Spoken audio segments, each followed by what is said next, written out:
ভাবুন তো, গভীর রাতে হঠাৎ আপনার দরজায় কেউ একটা বক্স রেখে গেল। দেখতে সাধারণ মনে হলেও এই বক্সের ভেতর লুকিয়ে আছে এক ভয়ঙ্কর অভিশাপ। কারণ বক্সটা যার হাতে যায় তাকে পূরণ করতে হয় 3টি ভয়ঙ্কর শর্ত। আর সেই শর্তগুলো পূরণ করতে না পারলে শুধু তার জীবন নয়, বিপদ নেমে আসে তার পুরো পরিবারের উপর। একসময় সেই অভিশপ্ত বক্সটি এসে পড়ে অ্যালি নামের এক মেয়ের হাতে। নিজের পরিবারকে বাঁচাতে হলে তাকে একে একে পূরণ করতে হবে বক্সের সব শর্ত। কিন্তু সেই শর্তগুলো কি? আর অ্যালি কি শেষ পর্যন্ত নিজের জীবন এবং নিজের পরিবারকে বাঁচাতে পারবে? মুভির শুরু হয় গল্পের প্রধান চরিত্র ফলিকে দেখিয়ে। ফলি তার ভবিষ্যৎ নিয়ে খুবই চিন্তিত ছিল। আর এই কারণে সে 30 বছর বয়সে এসেও সিঙ্গেল। আগামীকাল সে বড় একটা কোম্পানিতে চাকরির ইন্টারভিউ দিতে যাবে। তাই সে দ্রুত ডিনার শেষ করে ইন্টারভিউর জন্য প্রস্তুতি নিচ্ছিল। তখন হঠাৎ কলিং বেলের শব্দ শুনে ফলি কিছুটা অবাক হয়ে যায়। কারণ এত রাতে তো কারো আসার কথা না। কাঁপা কাঁপা হাতে ফলি দরজা খুলে দেখে সেখানে একজন বুড়ি মহিলা দাঁড়িয়ে। তার চোখে মুখে গভীর আতঙ্কের ছাপ। সে মহিলাকে জিজ্ঞেস করে, আমি কি আপনার কোনো উপকার আসতে পারি? বিদ্যা বলে, ট্যাক্সি আমাকে এখানে নামিয়ে দিয়েছে। আমি মনে হয় বাড়ির রাস্তা হারিয়ে ফেলেছি। দেখেই বোঝা যাচ্ছে বিদ্যার শরীরের অবস্থা তেমন একটা ভালো না। তাই ফলি তাকে ঘরের ভিতরে নিয়ে আসে। বৃদ্ধ মহিলাটি ঘরের চারিপাশ অদ্ভুতভাবে দেখছিল। তার হাতে একটা বক্স এবং তার হাতের 2টো আঙ্গুল কাটা ছিল। যাই হোক, পলি তাকে পানি পান করায়। তখন বৃদ্ধ বলে, বাইরে প্রচুর ঠান্ডা, ভিতরে এসে কিছুটা ভালো লাগছে। এরপর সে পলিকে জিজ্ঞেস করে, তুমি কি বিয়ে করছো? আর এই বাড়িতে তোমার সাথে কে কে থাকে? পলি জানায় সে এখনো সিঙ্গেল এবং সে এই বাড়িতে একা বসবাস করে। বিদ্যা বলে, এত বড় বাড়িতে একা একটা মেয়ে বসবাস করা উচিত নয়। ফলি জানায় এটা তার বোনের বাড়ি। তার বোন পরিবার সহ পাশের শহরে থাকে। তখন বিদ্যা তার হাতে থাকা কালো বক্সটা টেবিলের উপর রাখে এবং বক্সের ভেতর থেকে একটা স্যান্ড টাইমার বের করে অদ্ভুত সুরে পলিকে বলে, ফলি, এই বক্সটা আজ থেকে তোমার, আর আজকে রাতের মধ্যেই তুমি মারা যাবে। ফলি পুলিশকে কল করার কথা বললে বুড়ি বলে, তুমি যে কারো কাছে সাহায্য চাইতে পারো, কিন্তু কেউ তোমাকে সাহায্য করতে পারবে না। বুড়ির এসব কথায় বিরক্ত হয়ে পলি বক্সটি সহ তাকে ঘর থেকে বের করে দেয়। কিছুক্ষণ পর পলি জানালা দিয়ে বাইরে তাকালে বুড়িকে কোথাও দেখা যায় না। এরপর সে তার মাকে কল করে বুড়ির বিষয়ে সবকিছু বলে এবং কথা বলতে বলতে ঘরের বাইরে চারিদিক দেখছিল। বুড়িকে কোথাও দেখা না গেলেও বক্সটা সেখানেই পড়েছিল। পলি বক্সটা সেখানে রেখেই ঘরে চলে যায়। কিন্তু ঘরে যাওয়ার পর পিছন থেকে তার মায়ের কণ্ঠে একটা পিশাচ তার নাম ধরে ডাক দেয়। আর পলি ভয়ে চমকে উঠে। তার মাকে কল করে বিষয়টা জানালে তার মা তাকে পুরো ঘর ভালো করে দেখতে বলে। ফলে সব কিছু চেক করেও তেমন কিছুই দেখতে পায় না। কিন্তু তখনই সে লক্ষ্য করে তার টেবিলের উপর সেই বক্সটি পড়ে রয়েছে, যা সে বাহিরে রেখে এসেছিল। তার মা তাকে বক্সটি খুলতে বলে। বক্সটির ভিতর স্যান্ড টাইমার ছাড়া আর কিছুই নেই। অনেক নাড়াচড়ার পরও বালিগুলো নিচের দিকে পড়ে না। তখন তার মা বলে, ফলে তুমি তো এখনো শুরুই করনি। হাসতে হাসতে 15 পাশ থেকে শয়তানটা বলে, আমি তোমার মা নই, আর আজকে রাতেই তুমি মরতে চলেছ। যদি বাঁচতে চাও তাহলে তোমাকে বক্সের ভেতর 3টা জিনিস রাখতে হবে।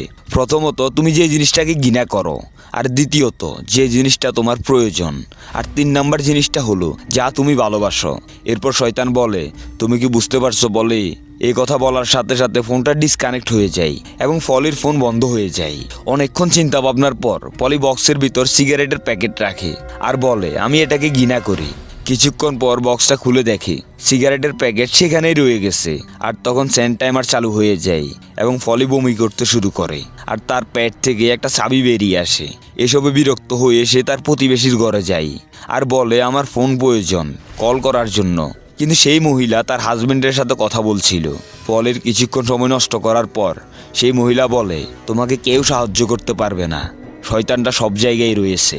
এটা বলেই সে নিজের গলা দিয়ে ছুরি ঢুকিয়ে দেয়। কোনো উপায় না পেয়ে ফলে নিজের ঘরে ফিরে আসে আর বক্সটা টেবিল থেকে নিচে ফেলে দেয়। কিন্তু একটু পর বক্সটা আবারও টেবিলের উপর চলে আসে এবং স্যান্ড টাইমার তখনও চলছিল।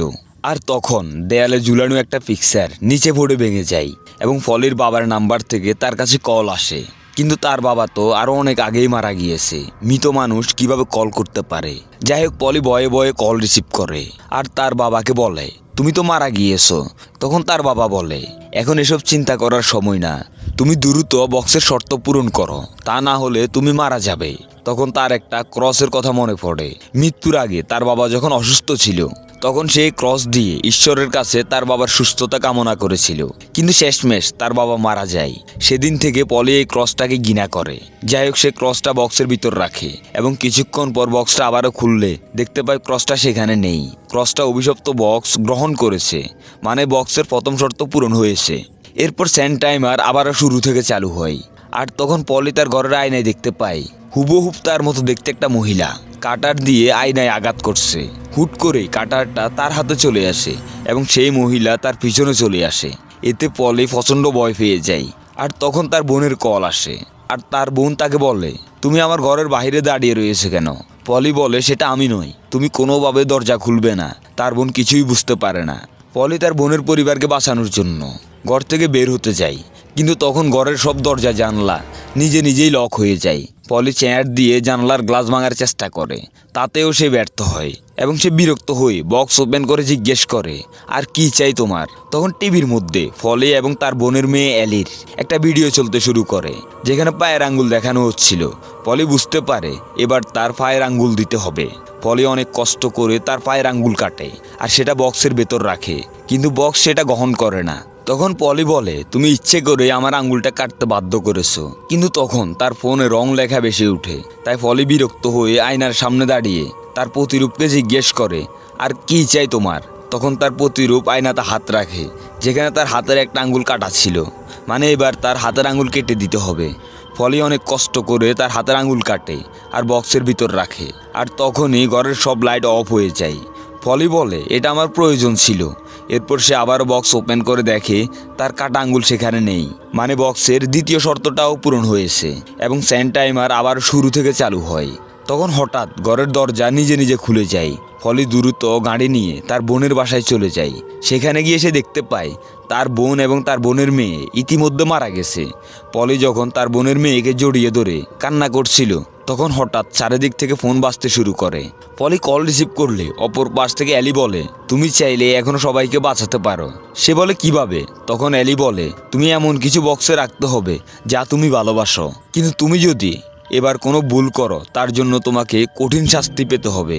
তখন পলি তার বোনের মেয়ে এলির চুল কাটে, কিন্তু ফোনের অপর পাশ থেকে এলি বলে, তুমি যা করছো তা ভুল। জবাবে পলি বলে, আমি জানি আমি সম্পূর্ণ সঠিক। যাই হোক, সে এলির চুল কেটে বক্সের ভিতর রেখে বক্স বন্ধ করে দেয়। তারপর আবারও ওপেন করলে দেখতে পায় চুলগুলো সেখানে নেই, মানে বক্স চুলগুলো গ্রহণ করেছে আর বক্সের শেষ শর্তটাও পূরণ হয়েছে। এরপরেই তার বোন এবং তার বোনের মেয়ে সুস্থ হয়ে ওঠে। কিন্তু তখনই শয়তান এলির রূপ ধারণ করে পলির উপর আক্রমণ করে বসে।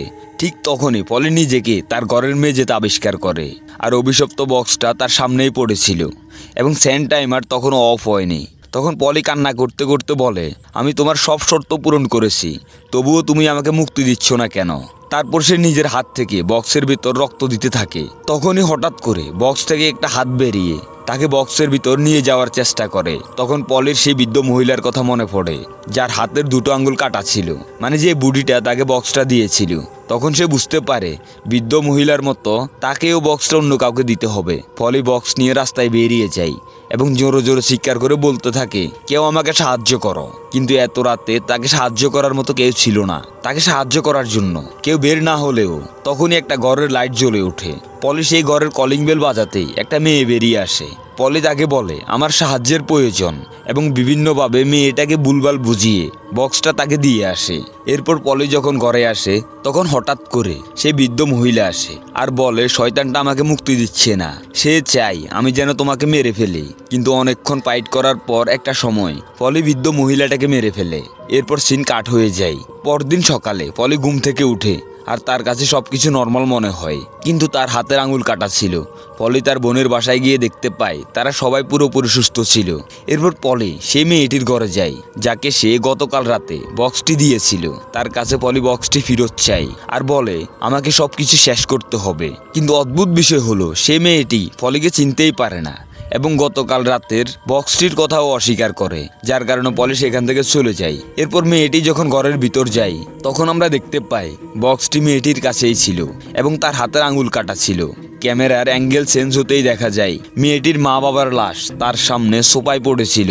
মানে এই অভিশপ্ত বক্সের এখনো কিছুই শেষ হয়নি, আর এখানেই মুভিটা শেষ হয়ে যায়। তো বন্ধুরা, ভিডিওটা ভালো লাগলে একটা লাইক করে চ্যানেলটি সাবস্ক্রাইব করে দিবেন। আর পলির জায়গায় আপনি থাকলে কি করতেন তা কমেন্ট করে জানিয়ে দিন।